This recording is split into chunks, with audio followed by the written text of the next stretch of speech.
आप सभी को नमस्कार।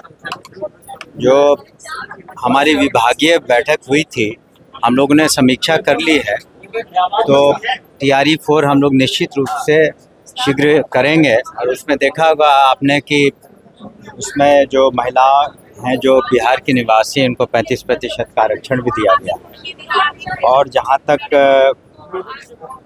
लड़कों का प्रश्न है, तो उसमें हम लोग लीगल ओपिनियन अपना लेंगे। लेकिन ये निश्चित है कि हमारी सरकार माननीय मुख्यमंत्री के नेतृत्व में है। वो सभी युवाओं का, युवतियों का, युवा वर्ग का ख्याल रखती है। और बहुत ही सफल तरीके से हम लोगों ने पूर्व में बीपीएससी के एग्ज़ाम्स किए हैं। 2.5 लाख हो गए प्रधानाध्यापक के, प्रधान शिक्षक के, शिक्षकों के। और जो पूर्व से पंचायती राज व्यवस्था में शिक्षक थे, करीब 2.5 लाख, वो भी सरकारी शिक्षक हो गए। तो हम लोग इसको वर्कआउट कर रहे थे कि कैसे टीआरई 4 का एग्ज़ाम जल्द से जल्द दिया जाए। तो हम लोग वैकेंसी और महिलाओं का तो आपने पढ़ ही लिया कि 35% बिहार की महिलाओं को जगह मिलेगा। और जो लड़के हैं उनके बारे में हम लोग लीगल ओपिनियन लेंगे और इसको शीघ्र हम लोग यदि याचना बीपीएससी को भेज देंगे। उसमें रोस्टर वगैरह निकालना पड़ता है, उसको करके शीघ्र हम लोग, आज ही बैठक भी हमने रखी है, पूर्व में भी बैठकें हुई हैं, और उसको हम लोग फाइनल स्वरूप दे करके आचार संहिता लगने से पहले हो जाएगा। निश्चित परीक्षा हो जाएगी। क्योंकि सरकार ने जिस तरीके से 1 करोड़ रोजगार देने का वादा किया, उसी के कदम पर अब ये चल रहा है। शिक्षा विभाग सबसे पहले शिक्षा विभाग में घोषणा कर दी है। ये माननीय मुख्यमंत्री जी के नेतृत्व में एनडीए सरकार ने हमेशा जो युवाओं के बारे में, नौकरियों के बारे में, रोज़गार के बारे में सोचा है। और अभी तक 9 लाख से ज़्यादा सरकारी नौकरियां तो मिल चुकी हैं, नियुक्ति पत्र वितरित हो चुके हैं, और 25 लाख से ज़्यादा रोज़गार भी सृजन किए जा चुके हैं। तो माननीय मुख्यमंत्री जी का जो निर्देश है, विभाग उसको अक्षर से पालन करेगा। लगातार आरोप लगाता है कि सरकार ने कोई भी तक रोजगार नहीं दिया, सब बेरोजगार लोग बाहर जाने, पलायन करने में मजबूर है। देखिए, विपक्ष का इस तरह के बेतुका बात करना उनका एक आदत सी बन गई है। और उन सभी युवाओं से पूछिए, युवतियों से पूछिए जिन्हें सरकारी नौकरी मिली है, जो 9 लाख हैं। और वैसे जो युवा वर्ग हैं जिनका रोज़गार सृजन हुआ है। और सबसे बड़ी बात है, कल ही कैबिनेट हुआ और माननीय मुख्यमंत्री जी ने ट्वीट किया, और आज हम जब स्वीकार कर रहे हैं कि इसको हमारी सरकार के कार्यकाल के पूर्व में हम लोग ये परीक्षा कोशिश करेंगे और अधियाचना बोल देंगे। इस संदर्भ में हम लोग अपना लीगल ओपिनियन लेंगे। ऑलरेडी काफ़ी काम हो चुका है और शीघ्र अगले 1 सप्ताह 10 दिन में काम करके हम लोग अधियाचना भेज देंगे बीपीएससी को। अब तो टीआरई 4 की तैयारी करें। आज हमसे कई लोग मिले थे, मैंने सभी को कहा कि टीआरई 4 की तैयारी करें।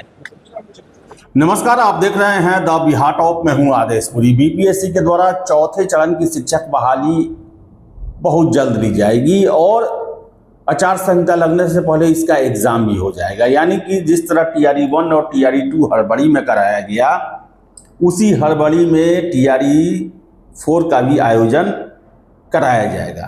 क्योंकि आपने सुना, शिक्षा मंत्री जी के द्वारा साफ साफ कहा गया है कि अब हम आज ही बैठक करेंगे और जल्द से जल्द जितनी भी अधियाचना है, रिक्त सीट है, उनको बीपीएससी को भेजेंगे। और आचार संहिता यानी कि 20 सितंबर से पहले ये आपका एग्जाम हो जाएगा। ऐसे में जो स्टेट वाले कैंडिडेट हैं, जो बीटेट वाले हैं, स्टेट आपको पता होगा 2024 में शिक्षा विभाग के द्वारा कहा गया था कि साल में 2 लिया जाएगा, और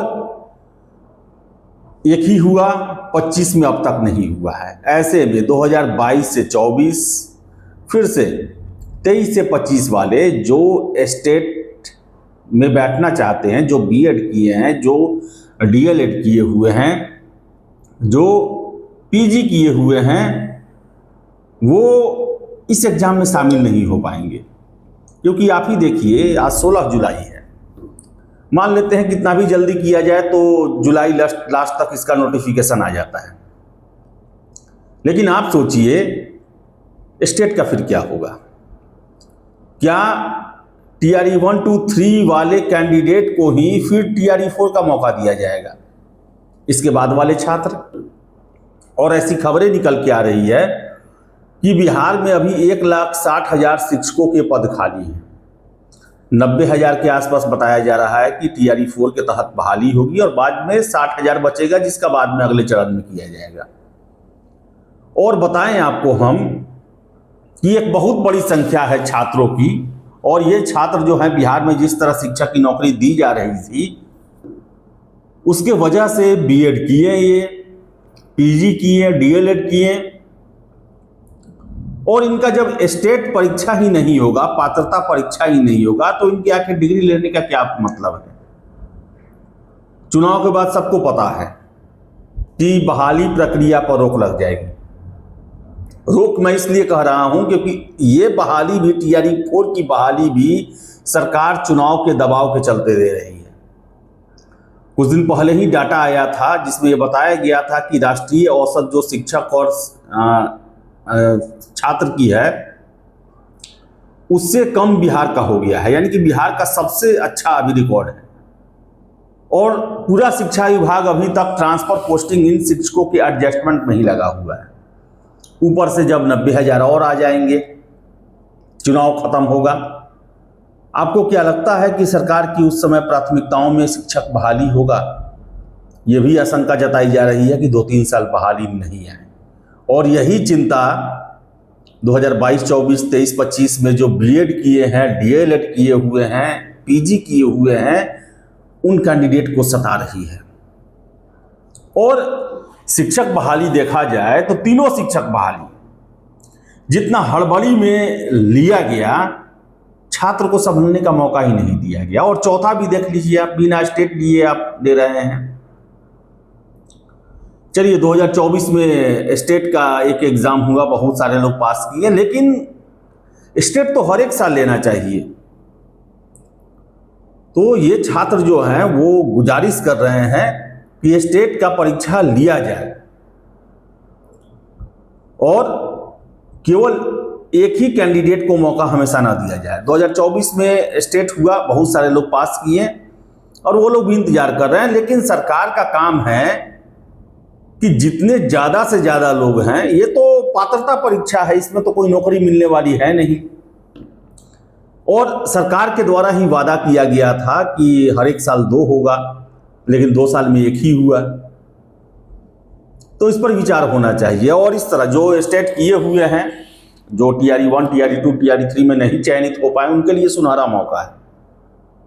आज से ही तैयारी में लग जाएं, आज से ही तैयारी में लग जाएं, क्योंकि आपका एग्जाम जो है वो 20 सितंबर से पहले लिया जाएगा। शिक्षा मंत्री के द्वारा आपने सुना कि आचार संहिता लगने से पहले हम परीक्षा ले लेंगे, यानी कि 2 महीने में फॉर्म फिलअप से लेकर एग्जाम का प्रोसेस पूरा कर लिया जाएगा, इसमें कोई दो राय नहीं है।